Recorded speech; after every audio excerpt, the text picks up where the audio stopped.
So we'll discuss some Inyane Tefillah, davening, and specifically we'll focus on the question of when you're looking to appoint a Shliach Tzibur, a Chazan, is it relevant to where his past comes from, or I should say, not so much his past as what his parents are like, his parents, grandparents, does that play any role in terms of picking a Shliach Tzibur? Or is it all determined by your own merit, and it's independent? It's not important about who your father is, who your mother is. So we'll see. So there seems to be machlokas among the poskim, the Marshal, the Taz, on is there any preference of getting, I think we'll call it tzaddik ben tzaddik. In other words, you look when you want to appoint someone to lead the congregation. Is it important that he's a tzaddik, or not that he doesn't need a tzaddik, but we're saying, assuming that's the choice there, there are some parameters where you should probably pick a chazan from, but if you have a choice, all things being equal, which they never are, and you have two righteous people in front of you, and they're both willing to lead, one person's a Baal Tshuva, not necessarily about Tshuva, let's say, even if he's not, let's say he was Jewish but his father's a Russia. About Tshuva doesn't mean that he's a tzaddik ben Russia. So someone who is, is whatever, his father's a murderer, or whatever, I'm just making up the case, does that affect him, therefore I shouldn't call him up? Or the same level as Sidkis, but you come from a different lineage. Does that make a difference or not? So it seems to be a wrestling match among the poskim. Some lean to tzaddik ben tzaddik, and one of the proofs they quote is Rashi in Parashas Toldos. It says, "Vayesar lo," the pasuk says, and God answered lo, Yitzchak. So Rashi quotes the famous medrash, lo v'lo la. How come it says he heard Yitzchak's prayer? What about Rivka's prayer? She doesn't count. So Rashi quotes, you can't compare a tefillah of a tzaddik ben tzaddik, i.e. Avraham, or Yitzchak ben Avraham, to the prayer of Rivka, who was a tzaddikus, but her father was a Rasha. So some go along those lines, that we see it does make a difference, that they will get the preference. And others point out that no, there is no difference. In other words, in fact, it might even be better that it's tzaddik ben Rasha. Why? Because the pasuk says, Shalom, Shalom, la rachok,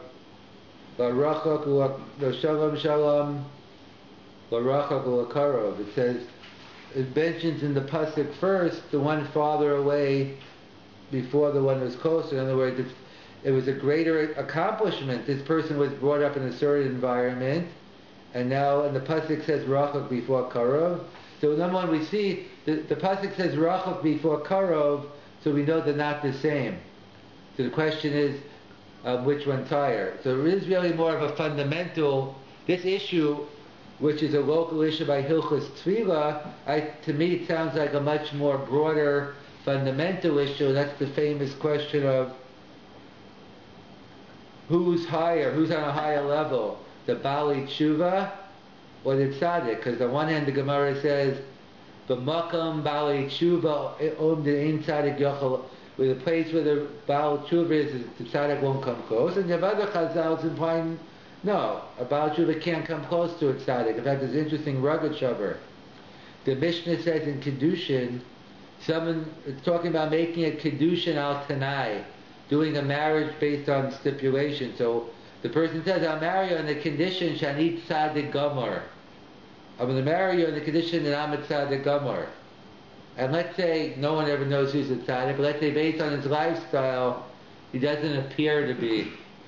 So you think, okay, so it's a joke. Basically the guy's a Rashi saying, so you expect the Mishnah to say it's nothing. The Mishnah says it's Safek Kiddushin. It's doubtful marriage. You might need a get. So the question, so that's the Mishnah. So the Rabbi Selevan says, what do we see from here? Who's greater, a Baal Tshuva or a tzaddik? So the Rabbi Selevan says like this, fascinating raya. He says, what was the condition? I'm gonna marry you on the condition I'm a tzaddik. So if a Baal Tshuva is less than a tzaddik, there's nothing to talk about. So it's not kedushin at all. So it's a proof from this Mishnah, but a Baal Tshuva is at least in the same as a tzaddik, because the Gemara says it's safek kedushin, and we have a pasuk that says they can't be the same, so it must be a Baal Tshuva is higher. But either way, you got that proof or not? But I want to say this issue in Rashi seems to me a much more broader. It's not just limited to tefillah. It's a much more broader issue. One could say it's limited to tefillah. I'll get into tefillah shortly anyway. It's just that in tefillah maybe it's that way, but in other areas it's not. And we'd have to explain why tefillah is different. But it touches on the same issue. How do we view a Baal Tshuva? Is a Baal Tshuva greater than... That seems to be the wrestling match here. Do we go from where the person came from? In other words, as it goes from, look, like in Judaism we always say, it's like a ladder. Like they say it's all about, let's say, a person standing on notch 19 in a ladder. But he's going from 19 to 17, and a person's on 3 going to 5. We say that, obviously in a different context, but all the Baalei Musar always say it's all about 3 to 5. They're heading in the right direction. It's all about growth. Wherever you are, you have to go, like, basically staying still is like going down. It's like going on an escalator. If you don't do anything, you're heading on an escalator going down, you're going to go down. So it's that type of issue. So that's the machlokas we have among the poskim. So let's try to, since the pasuk says shalom shalom, let's try to make shalom between the shittas. Let's try to make peace. Everyone's into shalom bayis, especially after tonight. You're hoping that there's no big fights erupting. So let's try to give a couple of approaches in terms of maybe we could reconcile. On one hand, we see from this Rashi in Toldos, it's Gemara and Yavamas, that a tzaddik ben tzaddik. On the other hand, we find in other places it doesn't make it, at best it doesn't make a difference, and maybe even a tzaddik ben rasha is better. So one approach is the following. We could call it the Meshech Chachma, and others. I'm tying in. The Meshech doesn't discuss it. I'm just taking different Rishonim Achronim, and I'm going to try to, or I've seen it. I don't know if it's my own or not. But they're not actually talking about it, but we could use their approach to answer, perhaps give a possible answer. So perhaps we're talking about 2 different types of tefillas. What do I mean 2 different types of tefillas? It's the famous pasuk in the end of Parashas Vayechi. It says, Becharbi uvakashti. Becharbi means a sword. Kashti is a bow and arrow. So what is that? So the Targum Unkelos always gives the literal. He says, you know what the words mean? Bisalusi uvausi. It's different types of prayer. There's a more wider prayer and there's a deeper prayer. 2 types of prayer. Bisalusi and uvausi, deeper prayer. So the question is, what forced the Targum to take it out of the simple explanation? So he says it can't mean the simple explanation. If you're fighting a war, what would you use first, the bow and arrow or the sword? You use the bow and arrow first. When you're 100 yards away, whatever, you shoot it. Then when you get close, you went to hand-to-hand combat. The fact that Torah says in the other way shows it's not talking about literally fighting the war, B'charbi v'kashti. So what exactly does B'charbi v'kashti mean? What does it mean, B'salusi? What is these 2 different types of prayers? So the Meshech Chachma explains as follows. The Meshech Chachma says, what's a charbi? A charbi is a sword. B'kashti is a bow and arrow. So what's the relevance? What does sword and bow and arrow have to do with davening? You're not usually shooting bow and arrow during davening or playing with knives, hopefully.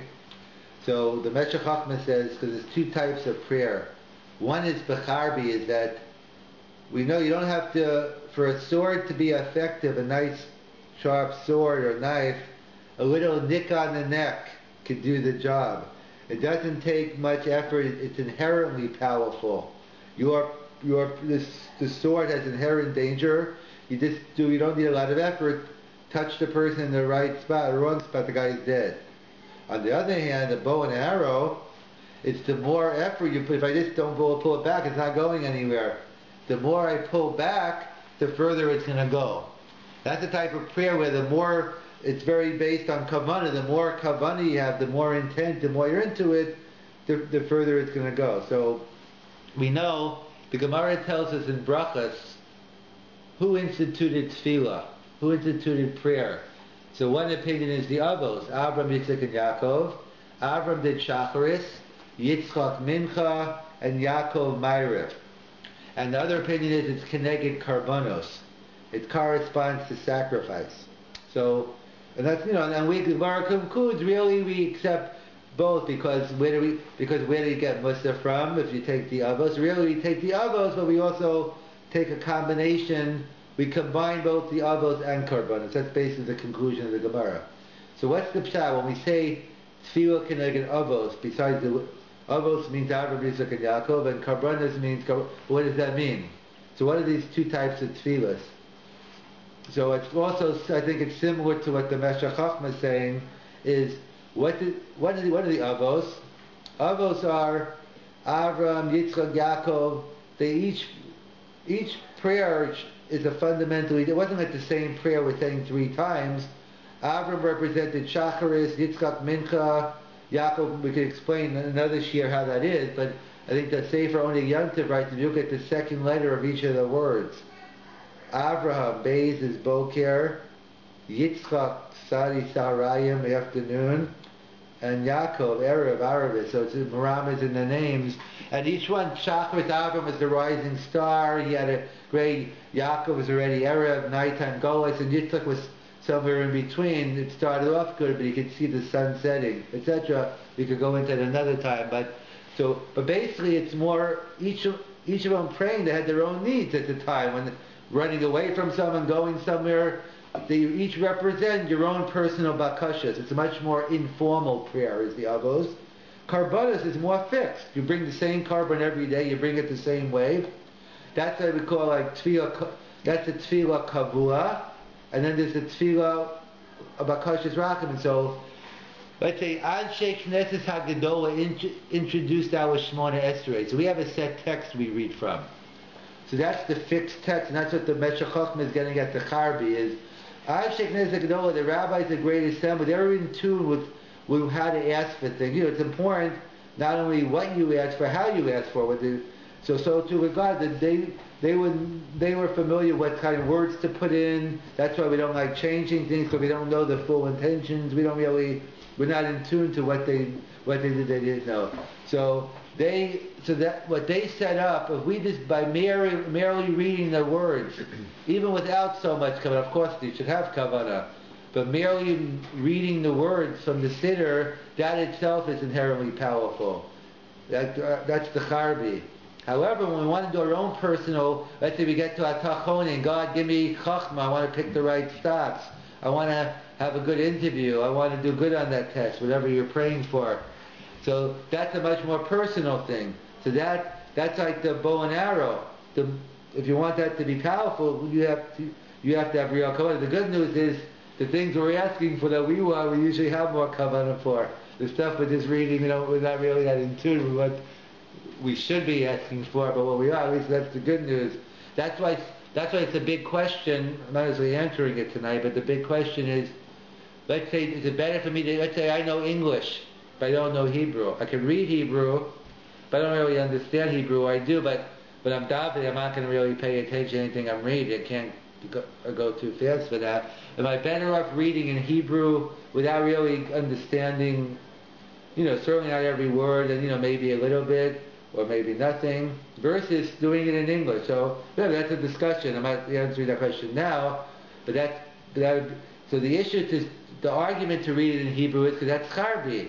As long as if you can read the text, that by itself has inherent value.